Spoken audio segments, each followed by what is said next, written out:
হ্যাঁ, এটাকে লাইক খুবই সুন্দরভাবে আসাদ ভাই এটাকে মানে গল্পটাকে ফুটিয়ে তুলেছেন এবং এই যে বললাম যে ১ ঘন্টা ২০ মিনিটের পারফরম্যান্স ওনাদের দুজনের, এটা একটা আউটস্ট্যান্ডিং একটা এফোর্ট তাদেরকে দিতে হয়েছে।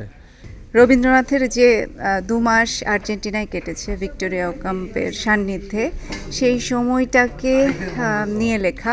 রবীন্দ্রনাথের সেই সময়কার মনের অবস্থা এবং যেটা সে সেই যখন আর্জেন্টিনায় থাকা অবস্থায় সে এটা বুঝতে পারেনি, কিন্তু দেশে ফেরার পরে এবং যত দিন গেছে তার বিভিন্ন লেখনীতে এবং পূরবী বইটা যে কাব্যগ্রন্থ, সেটা বিজয়াকে উৎসর্গ করা।